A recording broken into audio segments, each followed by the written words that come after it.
Okay, so this is why I kind of think everyone needs to develop some form of ego, right? Because when you're dealing with a narcissist, you're dealing with someone who basically has an excessive form of ego. Like their sense of self-worth may not truly reflect the value that they have, so they constantly take. But we have to keep in mind also as well that no one would be able to take anything unless somehow we made ourselves available to be taken advantage of, right? So that's the part where we have to take accountability and responsibility. But what I was gonna say is that everyone needs to develop some form of ego, some form of narcissism, because you gotta really appreciate and value and love yourself. Now, the narcissist in this case, they just kind of want to take. But for someone to take anything, you have to be open for the taking, right? So you got to be available for that. And can no one do anything to you unless you allow them to do it for you, right? So this is kind of where it comes in, the whole thing where a lot of people are born experiencing, being, I guess, taking the short end of the stick at their early life. And some people are born, taking the long end of the stick at their early life. And so we think these roles that we've been handed, that we've been conditioned into, are normal. So, if you're in your early childhood, you took the short end of the stick, you're going to be at the opposite side of the spectrum where, the narcissist, the person with the excessive amount of ego, that doesn't really reflect their value, the value they give to the world and the value they have, they're going to want to take from you just based on them already, their mind being conditioned like that. Like, yeah, they're supposed to take. But no one can really do anything at the end of the day unless we make ourselves available, right? So this is the thing, right? People need to develop like a healthy form of ego or some form of narcissism, meaning it really is just basically this. Change your self-image, right? Because when you change your self-image, you change how you see it and feel about yourself, and you change what you think and do, right? You develop new standards, right?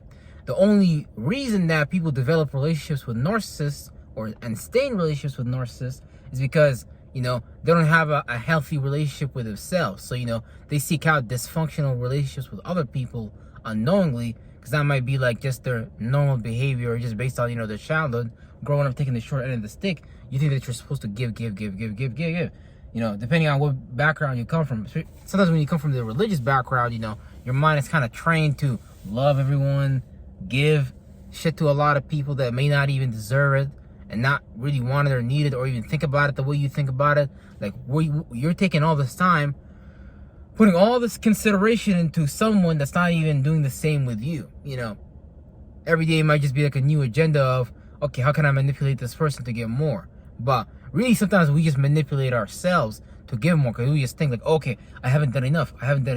It's kind of like a mother, especially like the moms nowadays, like the way they be taking care of their kids. They be giving their life to their kids. Like the kids be playing video games and the moms be bringing them like plates and food and shit for them to eat and all that.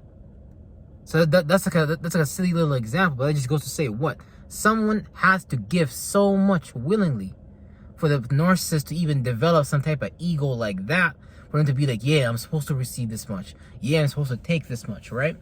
And that's where the whole, that's why I always encourage people to also study astrology a little bit, right? Because when you learn about the energy of Venus in astrology, where does that allocated to on the chart? It's allocated towards, springtime, so Taurus season has Venus, and also Libra season, which is in fall time, right?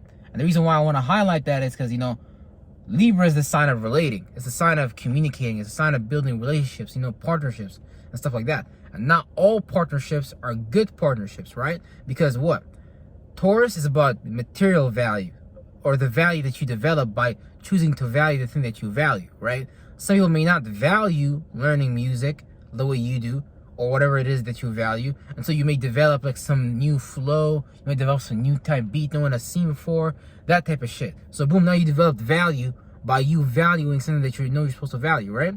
And then from there, now you're meeting people that are into what you're into or on the same path as you or whatever journey you on, And this could be a lot of things. You could be like a spiritual teacher online creating content and stuff like that. You could have a lot of knowledge, a lot of wisdom, and you can present that value to the world, right? But the people that you might be related with might want to take your knowledge, the value that you've developed, and you might relate so much. Seventh house Libra, give, and they're just taking,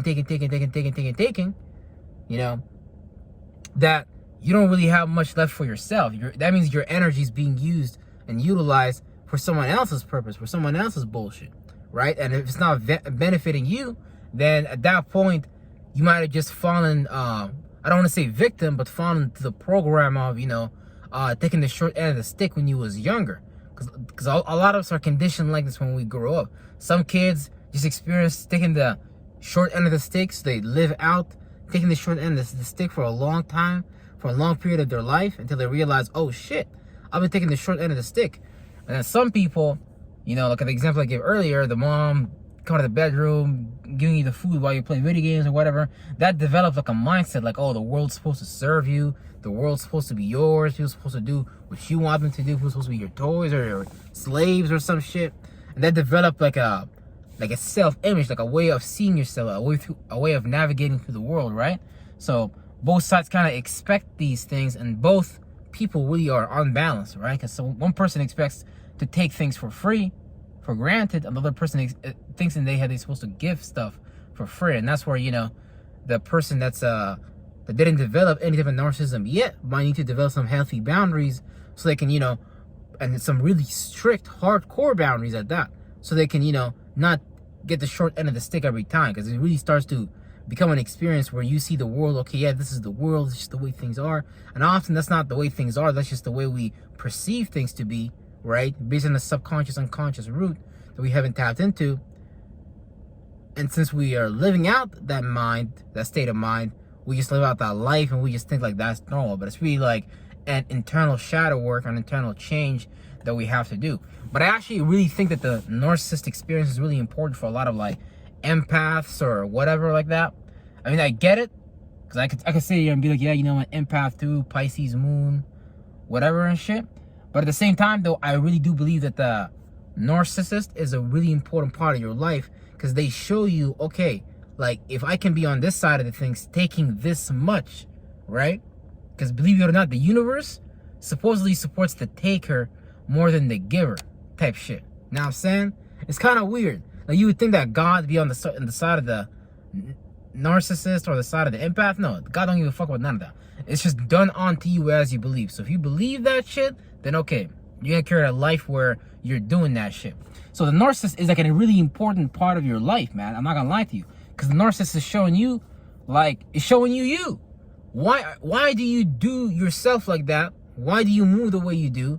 They're just showing you you. The only reason a narcissist can tap into your life, can tap into you as a life source for their life, is if you allow them to. So they're just showing you where you currently at.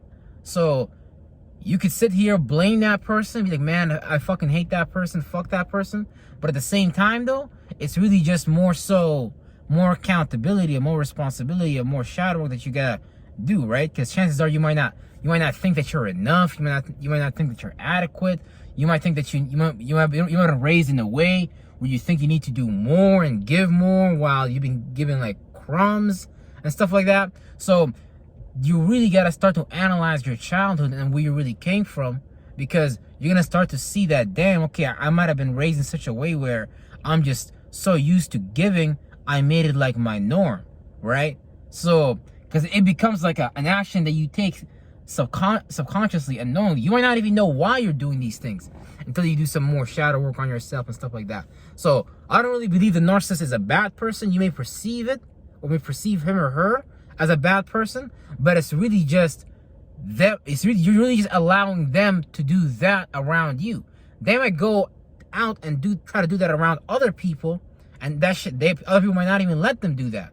But when it comes to you, you allow them to do that, so they keep coming back to you for some form of ego, and they might even like bully you harder. They might try to like boss you around harder, because they gotta restore that sense of self. They gotta get that nourishment. They gotta get that, because they're feeding off you and stuff like that, right? So yeah, don't allow nobody to feed off you like that, man, because you, at that point, you really just got blood in your hands, and you're really just creating a demon and a devil yourself, because you're flaring up this person's ego, you giving birth to something new in this person's root chakra this person's fucking phoenix, this person's fucking sense of passion and desire, and you don't know what this person's passion and desire, you don't know what this person might lack in their life, so you don't want to necessarily like add on to that a lot, because you might like really get hurt type shit like that, like whether it's like verbally or like physically and shit like that, because like people like take their feelings seriously, right? Like humans be like on some retarded shit. So yeah,